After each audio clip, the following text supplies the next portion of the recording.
हमारे पास के ये कल जो हमने रिकॉर्डिंग आपकी स्टार्ट की थी, ठीक है। उस वक्त आपने ये कुछ अपने पॉइंट्स जो हैं वो नोट किए थे, मेरा ख्याल है ये सारे तो आपको क्लियर होंगे। इसमें से पॉइंट 4 तक हमने डिस्कस कर लिया था, ठीक है, जिसमें नंबर 1 हमारे पास था कि 1900 से पहले और 1900 के बाद होने वाला काम। नंबर 2 पे था हमारे पास macro and micro objects. Number 3 था हमारे पास Newton's and Einstein maths energy equation. Number 5 पे हमारे पास था ये कि एक जो है वो आपके एक जगह पे आपके पास पार्टिकल स्पीड ऑफ लाइट के से कम होते हैं पार्टिकल्स की स्पीड, और दूसरी जगह पे स्पीड ऑफ लाइट के इक्वल, कंपेरेबल या उससे ज्यादा हो सकती है। अच्छा, आप जो आपका ये 6 पॉइंट है, ठीक है, इसमें अब आपकी एक और टेक्निकल टर्म है जिसको आपने अंडरस्टैंड करना है। इसमें हम ये कहते हैं कि जो क्लासिकल मैकेनिक्स है वो डिटर्मिनिस्टिक अप्रोच है, डिटर्मिनिस्टिक, और जो क्वांटम मैकेनिक्स है वो मैम प्रोबेबिलिस्टिक अप्रोच है। हाँ जी। मैम 5th वाला नहीं है पॉइंट? 5th पॉइंट नहीं था? ओके, वो फिर आगे आ जाएगा एंड पे, अगर मिस हो गया तो एंड पे आ जाएगा, सारे पॉइंट्स के एंड पे। तो डिटर्मिनिस्टिक अप्रोच आपके पास क्या है कि can be determined exactly. Deterministic approach का मतलब क्या है? Can be determined exactly. जैसे आप कहते हैं कि हमने ये कहा था कि क्लासिकल मैकेनिक्स बेस्ड करती है न्यूटन के लॉस पे, तो न्यूटन का एक बड़ा फेमस लॉ है F is equal to M A, जिसमें आप कहते हैं कि एफ जो है वो फोर्स है, एम मैस है और ए एक्सेलरेशन है। अगर आपको पता हो कि किसी ऑब्जेक्ट का मैस 3 kg है और वो 2 मीटर पर सेकेंड स्क्वायर के एक्सेलरेशन के साथ मूव करता है, तो उसके ऊपर लगने वाली फोर्स कैलकुलेट कर सकते हैं? Yes ma'am. ठीक है। कर सकते हैं आप क्या, मैम। बिल्कुल, आप फार्मूले में वैल्यूज पुट करेंगे, 2 × 3, आंसर क्या आ जाएगा? 6। 6। 6। अच्छा, मुझे ये बताएं कि इस केस में क्या आपके पास पॉसिबिलिटी है कि 6 के अलावा कोई आंसर आ जाए? No ma'am. No ma'am. Yes, no इसका मैम, मतलब ऐसा ये हो ही है नहीं कि सकता। बिल्कुल डिटर्मिनिस्टिक का यही मतलब होता है कि आपने जो अप्रोच यूज की है उसमें एक तो आप एग्जैक्ट आंसर फाइंड कर सकते हैं 6, और उस एग्जैक्ट आंसर के अलावा आपके पास कोई आंसर पॉसिबल नहीं होता। एग्जैक्ट आंसर के अलावा आपके पास कोई आंसर पॉसिबल नहीं होता, बस एक फिक्स्ड आंसर होता है। इसको हम कहते हैं डिटर्मिनिस्टिक अप्रोच। नंबर 1 है इसमें कि आप इसको एग्जैक्टली डिटरमिन कर सकते हैं। नंबर 2, इसमें कोई सेकंड पॉसिबिलिटी नहीं होती आंसर की, बस एक फिक्स्ड आंसर है जो आपका आना होता है। जैसे यहाँ पे 6 आ गया, 2 को 3 से मल्टीप्लाई करेंगे, डेफिनेटली 6 के अलावा कुछ नहीं आ सकता।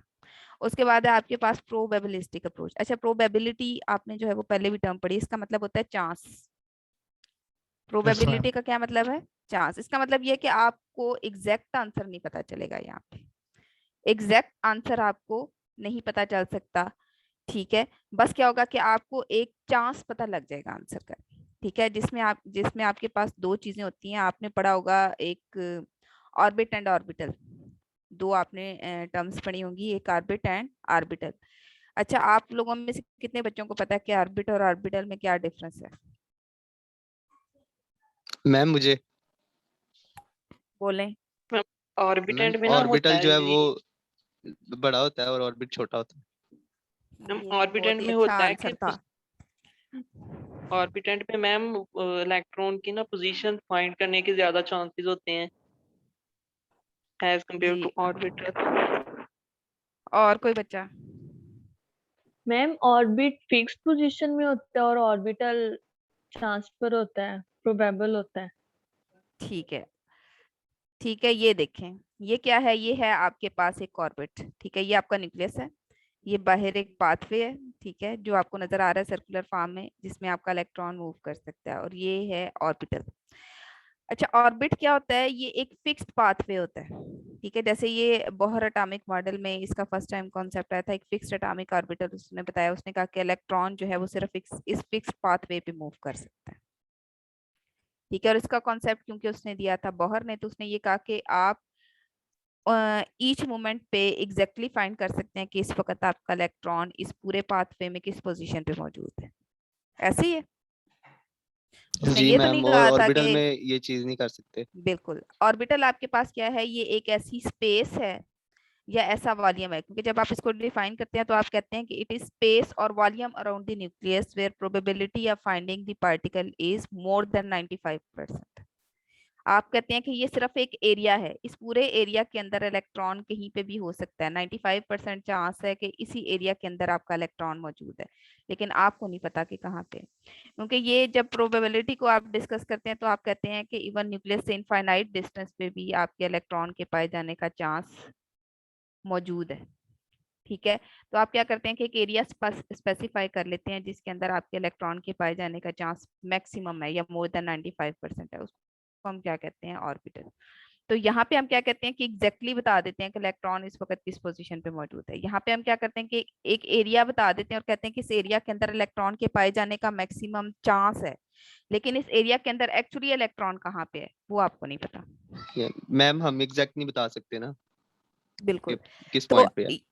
तो ऑर्बिट हमारे पास डिटर्मिनिस्टिक है या प्रोबेबिलिस्टिक है? Orbit deterministic. डिटरमिनेंट। बिल्कुल, ऑर्बिट आपका डिटर्मिनिस्टिक है और ऑर्बिटल प्रोबेबिलिटी। प्रोबेबिलिस्टिक है। तो ये आपके पास दो टर्म्स हैं, ठीक है, जिनकी हम बात कर रहे थे पीछे के ऑर्बिट और ऑर्बिटल में बिल्कुल वही डिफरेंस है जो आपके पास डिटर्मिनिस्टिक एंड प्रोबेबिलिस्टिक अप्रोच में। तो यहाँ पे आप देखें कि प्रोबेबिलिस्टिक अप्रोच में क्या होता है कि आप क्या करते हैं कि आपका जो जो भी पोजीशन होती है या जो भी आप कैलकुलेशन करना चाहते हैं, आप एग्जैक्ट वैल्यू नहीं उसकी डिटरमिन कर सकते। ठीक है, जैसे उसने कहा, एग्जांपल दी कि position of electron can't be determined in the orbital. Orbital के अंदर आपके पास जो इलेक्ट्रॉन की पोजीशन है उसको एग्जैक्टली डिटरमिन करना पॉसिबल नहीं है, बल्कि आप सिर्फ एक चांस फाइंड कर सकते हैं जो कि प्रोबेबिलिस्टिक अप्रोच में आता है।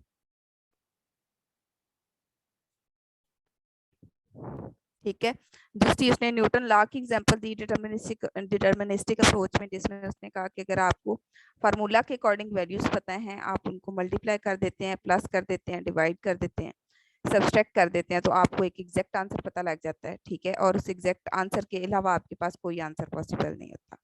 अब अगर हम ऑर्बिटल की बात करें तो हमारे पास क्योंकि एक डेफिनेट एरिया आ रहा है, ठीक है, और उस एरिया के अंदर हमें नहीं पता कि इलेक्ट्रॉन एक्चुअली किस जगह पे मौजूद है, तो उसको तो कहीं पे भी सपोज किया जा सकता है। इसका मतलब यह है कि हर दफा आपके पास सेम आंसर आने का चांस नहीं है। Yes ma'am. ठीक है, तो एक में हम क्लासिकल मैकेनिक्स में एग्जैक्ट अप्रोच की बात करते हैं और दूसरे में हम क्वांटम मैकेनिक्स में चांस की बात करते हैं। मैम फिर इन दोनों के अंदर जो डिफरेंस है वो तो सिर्फ हाँ जी, उनके किसी भी पार्टिकल के मास की वजह से होगा ना, क्योंकि जो क्लासिकल मैकेनिक्स है इसमें लार्ज मैसेज को स्टडी किया गया है, बिल्कुल इसलिए उनका बिल्कुल एग्जैक्ट आंसर आता है। और इलेक्ट्रॉन क्योंकि हम डायरेक्टली अप्रोच नहीं कर सकते तो इसलिए वो प्रोबेबिलिटी है। बिल्कुल। असल में वो उसका मैंने आपको बताया था ना कि साइज जितना कम होता जाता है ना, स्पीड इंक्रीज होने के चांसेस उतने ज्यादा हो जाते हैं। तभी तो यस मैम। आपके पास जो फोटॉन ऑफ लाइट है उसकी स्पीड इतनी ज्यादा है कि वो विद इन 8 सेकेंड्स आपकी स्पेस को क्रॉस करते हुए आपकी जमीन तक पहुंच जाता है। हालांकि स्पेस और सन, जो स्पेस है सन और अर्थ के दरमियान, उसका डिस्टेंस बहुत ज्यादा है।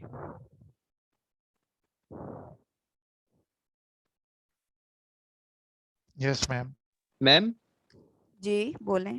फोटोन एक फेज के साथ मूव करता है तो उस पे कौन सा इफेक्ट होगा, उस पे कौन सा क्या इफेक्ट होता होगा? है उस पे।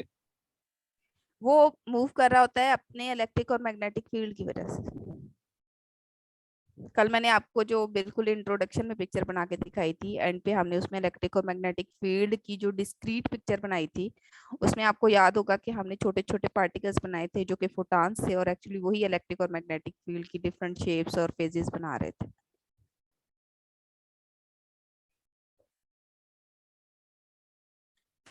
याद आया?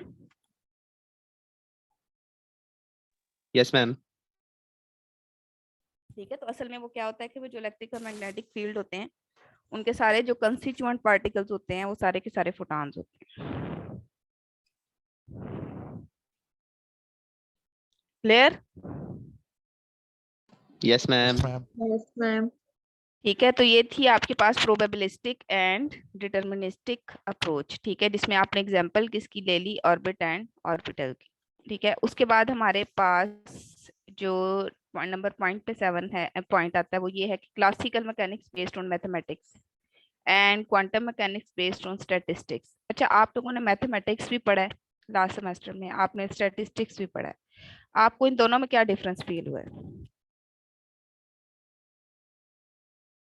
मैम मैथ एग्जैक्ट आंसर देता है और स्टैटिस्टिक्स जो है वो प्रोबेबिलिटी देता है। बिल्कुल, मैथ्स में आप एग्जैक्ट आंसर फाइंड कर सकते हैं, स्पेशली जब आप क्लासिकल मैकेनिक्स को डील कर रहे होते हैं। तो आप मैथ्स की जो ब्रांच पढ़े होते हैं उसको हम कहते हैं कैलकुलस। ठीक है, कैलकुलस में क्या होता है कि आप एग्जैक्ट आंसर फाइंड कर सकते हैं। जैसे आपके पास जो फार्मूला है F=ma, वो कैलकुलस का फार्मूला है। ठीक है, तो मैथमेटिक्स में आप क्वेश्चंस के एग्जैक्ट आंसर्स फाइंड कर सकते हैं, लेकिन स्टैटिस्टिक्स में आप आंसर्स के एग्जैक्ट क्वेश्चंस के एग्जैक्ट आंसर नहीं फाइंड कर सकते। आपके पास एक रेंज आ जाती है कि आपका आंसर यहाँ से यहाँ तक हो सकता है। जैसे आपके पास मीन आता है, तो वो आपकी सारी वैल्यूज में से कोई भी एक एग्जैक्ट आंसर नहीं है, बल्कि आपका एक एस्टिमेट है कि आंसर इसके राउंड अबाउट होगा, मीन आप जो कैलकुलेट करते हैं। या अगर आपके पास मीडियन है, तो वो भी आपका एक एस्टिमेट है कि मिडल वैल्यू होगी।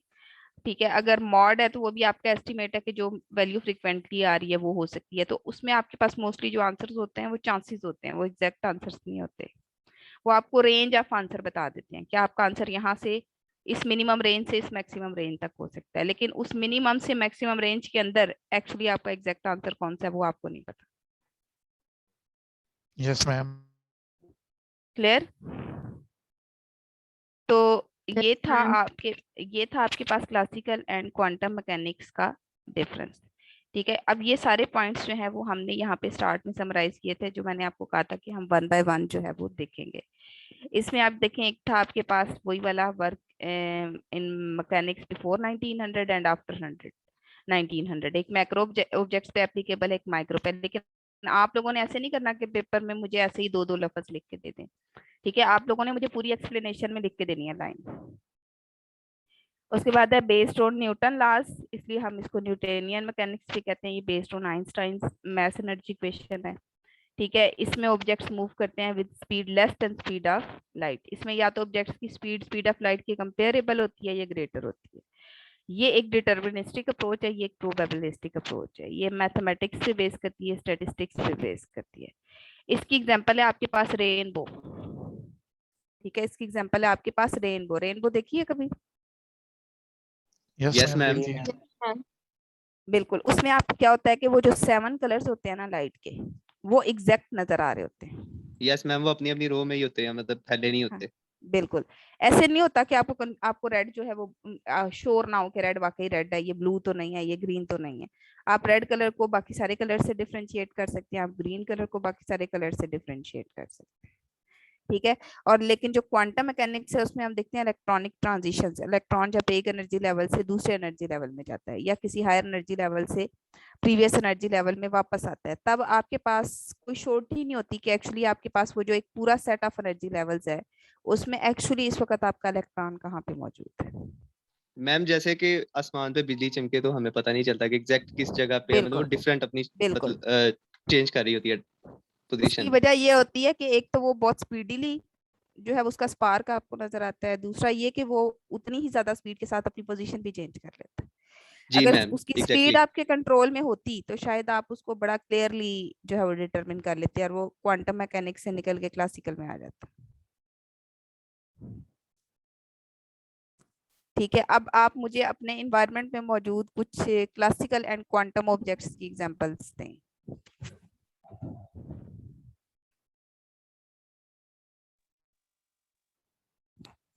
आपके एनवायरनमेंट में क्लासिकल क्वांटम ऑब्जेक्ट की कोई एग्जांपल नहीं है? मैम जितनी भी गाड़ियां मूव कर रही हैं वो सारी क्लासिकल मैकेनिक्स के ऊपर है ना।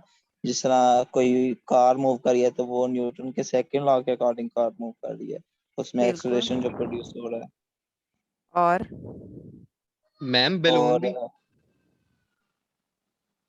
और मतलब अपनी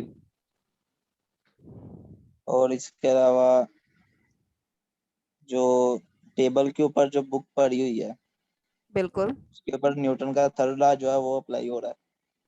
ठीक है, और ये जो हैवी बॉडीज हैं उसके ऊपर, उसकी मूवमेंट के ऊपर क्लासिकल मैकेनिक्स जो है वो अप्लाई होती है। बिल्कुल सही बता रहे हैं, लेकिन आपके लिए अपने एनवायरनमेंट्स में से एक्चुअली क्वांटम मैकेनिक्स की जो एग्जांपल्स है वो ढूंढना मुश्किल है, ऐसे ही है। जी, ये जो Yes. हीटर है हाँ जी। वो अच्छा मुझे ये क्वांटम अच्छा मुझे ये बताएं कि ये तो हमने अभी आइडेंटिफाई कर लिया कि क्वांटम मैकेनिक्स के एग्जांपल्स को एनवायरनमेंट में से सर्च करना मुश्किल है, ठीक है, लेकिन क्वेश्चन ये है कि क्यों सर्च करना मुश्किल है? क्योंकि कोई ये बच्चा स्मॉल साइज छोटे की मैम वजह ये से, पार्टिकल्स होते हैं ना, किसकी वजह से? ये स्मॉल ये साइज की वजह से। माइक्रो ऑब्जेक्ट्स के ऊपर होती है ना, और ये भी माइक्रो ठीक है मैम कि मॉडिफाई हो रही हैं चीजें मैम इनकी मॉडिफाई हो रही बहुत हैं। ज्यादा स्पीड की वजह से। यस, हमने कहा है कि उनकी स्पीड बहुत ज्यादा है, एक तो उनका सब जो आपके पास है ना साइज वो माइक्रो में है, दूसरा उनकी स्पीड बहुत ज्यादा है, ठीक है। Yes ma'am. और ठीक मैम है, आप इसकी अप्रोच भी प्रोबेबल है। इसकी अप्रोच मैम वो भी चांस पे डिपेंड करती है ना। चांस पे डिपेंड करती है, उसकी वजह यह है कि आपकी जो आई साइट है ना उसकी एक लिमिट है कि वो किसी ऑब्जेक्ट, असल में आपके एनवायरनमेंट के अंदर जितने भी ऑब्जेक्ट्स है ना, ठीक है, सबके अंदर ये फिनोमेना मौजूद है, ठीक है, चाहे वो आपको नजर आ रहे हैं या नजर नहीं आ रहे, लेकिन आपकी आई साइट की एक लिमिट है, वो एक लिमिट से आगे नहीं जा सकती, ठीक है।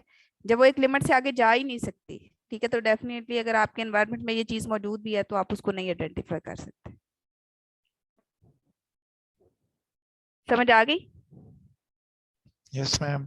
Yes ma'am. ठीक है, तो उसके बाद ये जो हमने अभी क्वेश्चन एक रेज किया है, उसके बाद उसकी बेस पे आपका ये लेक्चर नंबर 3 है, नजर आ रहा है, wave particle duality of matter. Yes ma'am. ठीक है, अब अभी हमने कहा है कि हमें हमारे लिए अपने एनवायरनमेंट के अंदर से जो है वो क्वांटम मैकेनिक्स की एग्जांपल सर्च करना बड़ा मुश्किल है, उसके पीछे कुछ रीजंस हैं। उसकी जो सबसे बड़ी रीजन ये है, उसमें क्वांटम मैकेनिक्स का एक सबसे बड़ा फैक्ट इन्वॉल्व है, और वो फैक्ट ये है कि आपके आसपास मौजूद जितने भी ऑब्जेक्ट्स हैं उनके पास वेव लाइक नेचर भी है और उनके पास पार्टिकल लाइक नेचर भी है। हर पार्टिकल के पास वेव जैसी प्रॉपर्टीज है और हर वेव के पास पार्टिकल जैसी प्रॉपर्टीज है, ठीक है। शायद आपको ये बात अभी सुनने में अजीब लगे, लेकिन आगे हम कुछ एक्सपेरिमेंट्स पढ़ेंगे जिसमें ये चीज प्रूव होगी कि हर वेव के पास पार्टिकल जैसी और हर पार्टिकल के पास वेव जैसी प्रॉपर्टीज हैं।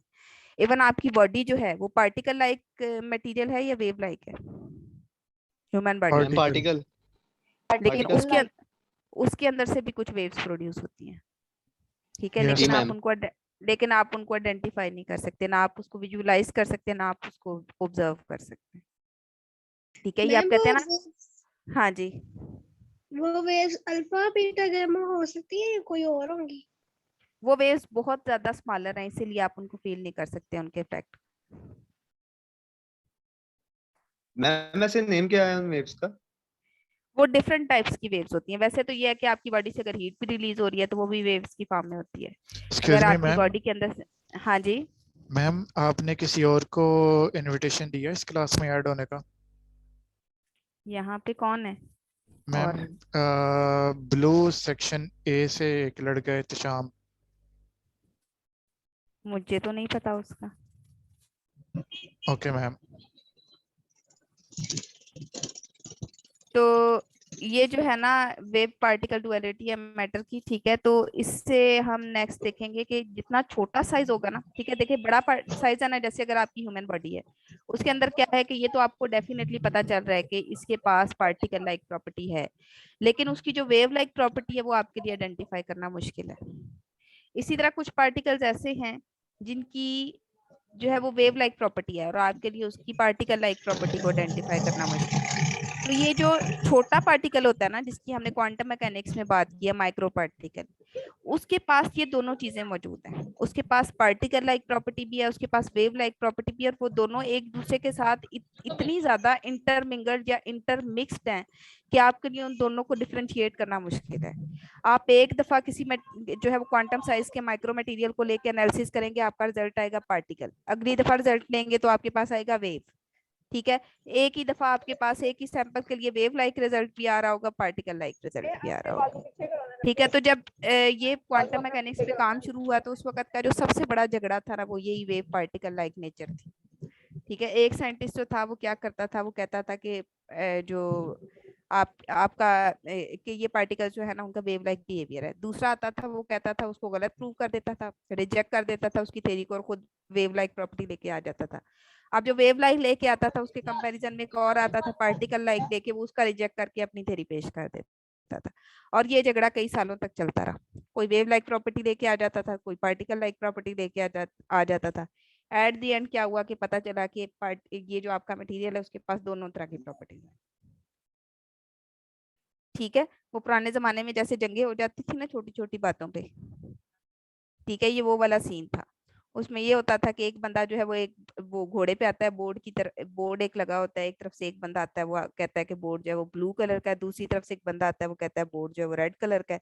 दोनों का झगड़ा होता है, जंगो जदल के बाद पता चलता है कि जी ये एक तरफ से बोर्ड जो है वो रेड था, एक तरफ से ब्लू था। तो झगड़ा ऐसे ही चलता रहा। एक साइंटिस्ट का ग्रुप था वो कहता था कि आपका जो मटेरियल है उसके पास वेव लाइक प्रॉपर्टीज है, और एक कहता था पार्टिकल लाइक प्रॉपर्टीज है। ये झगड़ा बड़े अरसे तक चलता रहा। उसके बाद एट द एंड पता चला कि एक ही मटेरियल के पास दोनों तरह की प्रॉपर्टीज होती हैं। ठीक है। अब हम देखेंगे कि उसमें कौन कौन से एक्सपेरिमेंट्स इन्वॉल्व थे और किस बेस पे वो ये कहते थे कि वेव के पास पार्टिकल लाइक प्रॉपर्टी और पार्टिकल के पास वेव लाइक प्रॉपर्टीज। अच्छा, wave particle duality is the principle of quantum physics. ठीक है। बेसिकली ये जो आपके पास वेव पार्टिकल डुअलिटी है ना, ये क्वांटम फिजिक्स का एक प्रिंसिपल है। और वो क्या स्टेट करता है, ठीक है, वो क्या स्टेट करता है कि आपकी जो मैटर है और लाइट, ठीक है, मैटर और लाइट यानी मैटर और एनर्जी दोनों दोनों के पास पार्टिकल लाइक प्रॉपर्टीज भी हैं और वेव लाइक प्रॉपर्टीज भी। ठीक है। मैटर और एनर्जी दोनों के पास particle and wave like properties मौजूद हैं। ठीक है। अब पहले आप ये चेक कर लें कि पार्टिकल लाइक प्रॉपर्टी क्या है और वेव लाइक प्रॉपर्टी क्या है। अच्छा, पार्टिकल लाइक प्रॉपर्टी क्या है? मैस, जिसको हम क्वांटिटी ऑफ मैटर भी कहते हैं। अगर किसी भी ऑब्जेक्ट का मैस है ना तो हम कहते हैं कि इसके पास पार्टिकल लाइक प्रॉपर्टी है। किसी भी ऑब्जेक्ट का मैस है, आप उस मैस को मेजर भी कर सकते हैं, आप उस मैस को कैलकुलेट भी कर सकते हैं। तो इसका मतलब है कि उस मटेरियल के पास पार्टिकल लाइक प्रॉपर्टी मौजूद है। उसके बाद आ जाता मैम है आपके जैसे पास, जैसे हमारी हाँ बॉडी, जी, बिल्कुल। इसी तरह अगर आप किसी मटेरियल के लिए मोमेंटम कैलकुलेट कर सकते हैं या किसी का मोमेंटम डिटरमिन कर सकते हैं। मोमेंटम आप कहते हैं कि P is equal to M into V है। ठीक है। जिसमें M जो है वो मैस है, V वेलोसिटी है। यानी अगर आप किसी ऑब्जेक्ट का मैस और velocity at a time determine कर सकते हैं और फिर इसको मल्टीप्लाई करके मोमेंटम फाइंड कर सकते हैं, तो उसका मतलब है उसके पास पार्टिकल लाइक प्रॉपर्टीज हैं। ठीक है। तो पार्टिकल लाइक प्रॉपर्टीज को चेक करने के जो दो सबसे बड़े तरीके हैं उसमें से एक ये है कि अगर आप उसका मैस डिटरमिन कर सकते हैं, इधर मेजर कर सकते हैं और कैलकुलेट कर सकते हैं, या आप उसका मोमेंटम डिटरमिन कर सकते हैं, इधर मेजर कर सकते हैं और कैलकुलेट कर सकते हैं। वेव लाइक प्रॉपर्टी क्या है कि अगर कोई ऑब्जेक्ट जो है वो वेव्स की 4 बेसिक कैरेक्टरिस्टिक्स शो कर सकता है, जिसमें एक है रिफ्लेक्शन, एक है रिफ्रैक्शन, एक है डायफ्रैक्शन और एक है इंटरफेरेंस। रिफ्लेक्शन क्लियर है आप लोगों को कि क्या होती है? Yes ma'am. Yes ma'am. ठीक है। मैम रोशनी और टकरा के वापस आए। किसी जब कोई भी मटेरियल किसी सरफेस के साथ टकरा के वापस आए उसी एंगल पे, जिस एंगल पे आपने जी उसको मैम जी। डायरेक्ट किया था, तो वो रिफ्लेक्शन है। रिफ्रैक्शन में आप कहते हैं कि जब कोई वेव किसी मीडियम में एंटर होती है, ठीक है, तो वहां से बाहर निकलते हुए क्या करती है, अपना पाथवे चेंज कर लेती है। ये एक मीडियम से पाथवे दूसरे चेंज करती मीडियम है। जाते हुए पाथवे चेंज कर लेती है। डायफ्रैक्शन में आप कहते हैं कि कोई भी आपका जो मटेरियल है वो सर्टेन एजेस के अलोंग जो है वो सर्कुलर फ्रिंजेस बना सकता है। इंटरफेरेंस में आप ये कहते हैं कि आपकी दो वेव्स के पास ये पॉसिबिलिटी होती है कि या तो वो प्लस हो जाए या माइनस हो जाए। ठीक है। प्लस होती है तो उनका इफेक्ट इनहांस हो जाता है, उसको हम कहते हैं कि ये है आपके पास कंस्ट्रक्टिव इंटरफेरेंस, और अगर वो माइनस हो जाए तो आप कहते हैं कि ये डिस्ट्रक्टिव इंटरफेरेंस का असर। ठीक है। अगर आपका मैटर जो है वो मैस या मोमेंटम शो करता है, ठीक है, तो उसके पास पार्टिकल लाइक प्रॉपर्टीज है, और अगर इनमें से कोई फिनोमेना शो करता है तो उसके पास वेव लाइक प्रॉपर्टीज है। मैम जैसे कि मैंने पहले में बॉडी की मिसाल दी थी, तो दूसरे में हम सूरज की मिसाल दे सकते हैं ना? बिल्कुल। अच्छा, यहाँ पे देखें और ईच मैम इनमें पार्टिकल। लेकिन सिमिलरिटीज मैम भी हैं। लेकिन मैम जी सूरज के केस मैम में इनमें सिमिलरिटीज भी हैं। उसमें आप पूरे के अ, पूरे सूरज को नहीं ना लेंगे, आप उससे प्रोड्यूस होने वाली जी रेडिएशंस को लेंगे, क्योंकि असल में तो जी सूरज मैम। आपके पास क्या है, एक कंबाइंड जो है वो आप कहते हैं कंपोजिशन है जो आपको एनर्जी प्रोवाइड कर, एनर्जी सोर्स है वो। मिक्सचर है तमाम बिल्कुल चीजों का। बिल्कुल बिल्कुल। अब ये जो आपने पॉइंट्स यहाँ पे स्टडी किया ना, इनकी समरी क्या है? Each particle have a wave associated with it. इसका मतलब है कि हर पार्टिकल के पास अगर वेव एक एसोसिएटेड है उसके साथ, so can exhibit the wave like properties. ठीक है, अगर हर पार्टिकल के पास एक वेव लाइक प्रॉपर्टी भी है तो उसको क्या करना चाहिए? उसको एग्जिबिट करना चाहिए, यानी हर पार्टिकल को रिफ्लेक्शन, रिफ्रैक्शन या इंटरफेरेंस शो करनी चाहिए। Each wave has a particle like property, और अगर वेव के पास पार्टिकल लाइक प्रॉपर्टी है तो उसको पार्टिकल जैसी प्रॉपर्टी शो करनी चाहिए। इसी स्लाइड के ऊपर वापस आए, आप ये देखें, अगर किसी भी पार्टिकल के पास, किसी भी मैस के पास वेव लाइक प्रॉपर्टीज हैं तो उस मैस को क्या करना चाहिए? रिफ्लेक्शन शो करनी चाहिए, रिफ्रैक्शन शो करनी चाहिए, डायफ्रैक्शन शो करनी चाहिए, इंटरफेरेंस शो करनी चाहिए, या इसमें से एनी टू प्रॉपर्टीज शो करनी चाहिए, एनी थ्री प्रॉपर्टीज शो करनी चाहिए, या ऑल दी फोर शो करनी चाहिए। ऐसे ही है। Yes ma'am. यस इसी मैम। तरह इसी तरह अगर कोई वेव है, ठीक है, तो वेव को क्या करना चाहिए? अपना अपना जो बेसिक पार्टिकल है जैसे फोटॉन, उसका मैस शो करना चाहिए या उसका मोमेंटम शो करना चाहिए। अगर आप मैम इन मैस, दोनों में हम बॉडी और वो सन की मिसाल दे सकते हैं ना, क्योंकि मतलब सूरज का भी कहते हैं कि उसका इतना वजन है। सन को पूरा पूरा का पूरा आपने नहीं लेना, क्योंकि वो पूरा नहीं मैंने लेना, आपको बताया, मतलब थोड़ा सा। जी मैम। आपने कहना है कि ये एनर्जी सोर्स है, उसको आपने मैस नहीं लेना। जी ठीक है, वो एनर्जी सोर्स है, उसके पार्टिकल जैसे फोटॉन्स हैं, अगर वो रिफ्लेक्शन शो करते हैं, रिफ्रैक्शन शो करते हैं, डायफ्रैक्शन शो करते हैं, इंटरफेरेंस शो करते हैं, तो उनके पास वेव लाइक प्रॉपर्टीज हैं। और वो जो मैम, हमारा वेव्स हैं, बॉडी भी तो सोर्स ऑफ एनर्जी है ना। बिल्कुल है, उसकी जी वजह क्या है कि आपकी बॉडी के अंदर बहुत सारे केमिकल रिएक्शंस हो रहे हैं। जी मैम। ठीक है, तो जाहिर रिएक्शंस आपको पता है या तो एक्सोथर्मिक होते हैं या एंडोथर्मिक होते हैं, या वो एनर्जी रिलीज करते हैं या फिर एनर्जी एब्जॉर्ब करते हैं।